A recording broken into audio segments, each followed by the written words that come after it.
السلام علیکم مینوال په دې هیله چې ټول به روغ او جوړ اوسئ.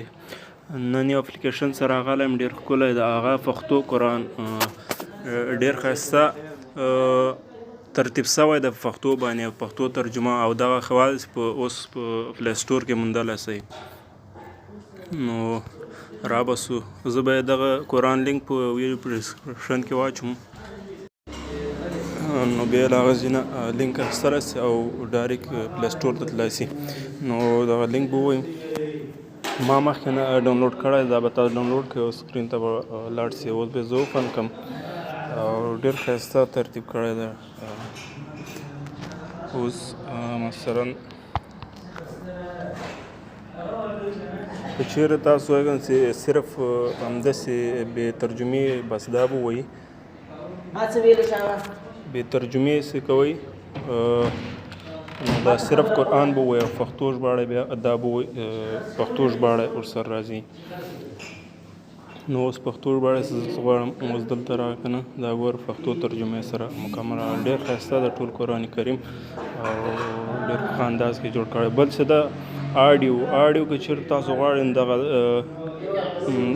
د لاندې میوزیک هغه ګوره غوږۍ غوندې دو ته به راسئ او دا به ووایي او دلته ګوره سورة فاتحه خپل د خوښې صورت ډاونلوډ کړئ. دلته به دا ډاونلوډ به ووایي دلته ګوره د صورت حجم 550 KB یعنې 1 MB نه دا ښکته کړئ او دا ښکته کوله دلته ګوره اوس ډاونلوډېږي.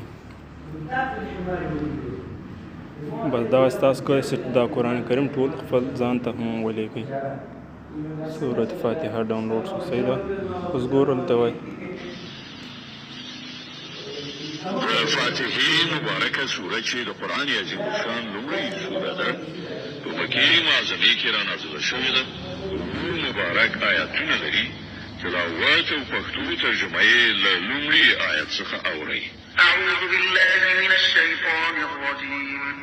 پناه وړم الله ته له شړل شوي شیطان څخه. بسم الله الرحمن الرحیم. د الله په نوم چې ډېر زیات مهربان پوره رحم لرونکی دی. الحمد لله رب العالمین.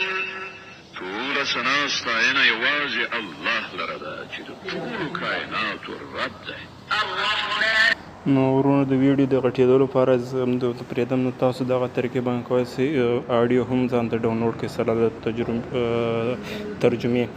نو ښایسته اپلیکیشن ده، الله دې په ګوتو برکت کړي، الله دې ونازوي چې دغه اپلیکیشن چا جوړ کړی ده او پښتنو ته پښتو ژبې لپاره ته ډېر خدمت کړی، بل اسلام ته یې خدمت کړی.